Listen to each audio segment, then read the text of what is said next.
The SLU basketball team had a memorable run in the big dance last season. News 4's Mike Colombo tells us how a young boy's battle with cancer lifted all those around him, including the Billikens.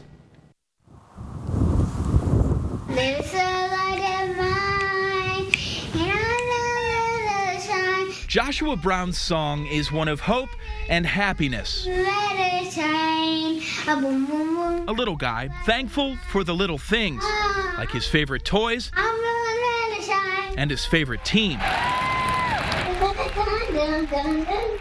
the St. Louis University Billikens.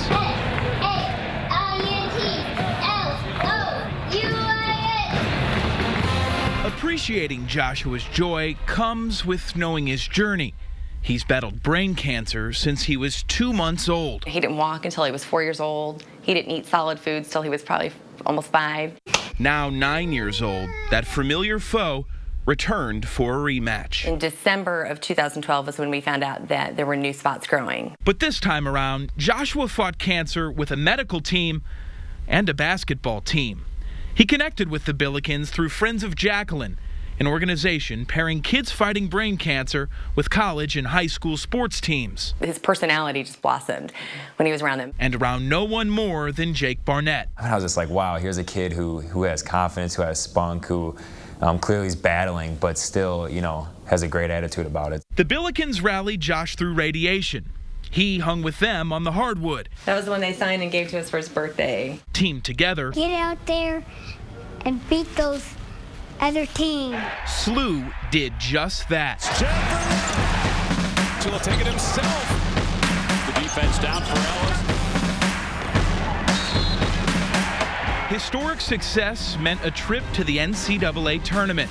National exposure for the team and Joshua. You're looking at Joshua Brown, 9 years old, and he's been battling brain cancer. Three-pointer made the first one of the night for the Bills. But one round into the big dance, The Ducks are moving on. the music stopped for St. Louis U. Basketball games, like life, can't last forever. Less than 3 months after SLU's season ticked to a close, the clock was winding down for Joshua. The tumor had spread dramatically the end of April. Within 10 days of when we had that MRI, he was in a coma. On Sunday, June 2nd, after a month in a coma, Taking longer to breathe, taking longer to take a breath, until he just stopped breathing.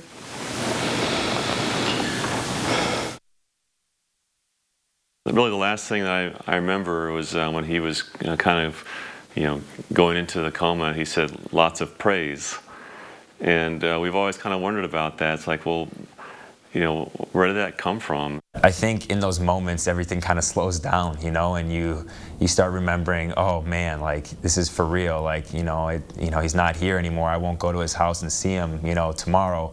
Jake spoke at Joshua's funeral. Here was a kid who struggled, who had a lot of problems, but yet in hindsight had a hope and a motivation that was not of this earth. Through wins and devastating losses, teammates pick each other up. The Billikens carried Joshua to his final resting place. We have all the confidence in the world that he is in heaven, that he is healed. For the Browns, part of moving forward I would be ironing his dress shirts before he would go to school. means going back to a place and people keeping Joshua's memory alive.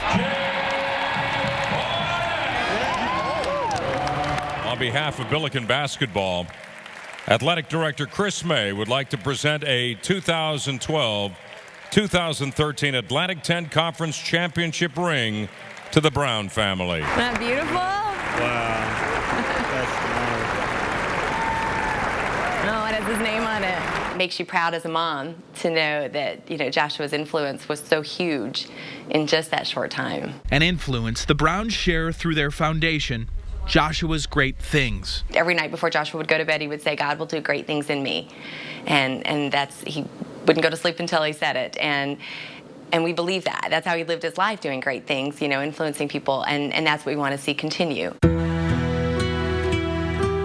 Living life on borrowed time, Joshua Brown shared his greatest gifts: hope, happiness, and a light that shines eternal. Let it shine, I'm Mike Colombo, News 4. What a guy. Thank you, Mike.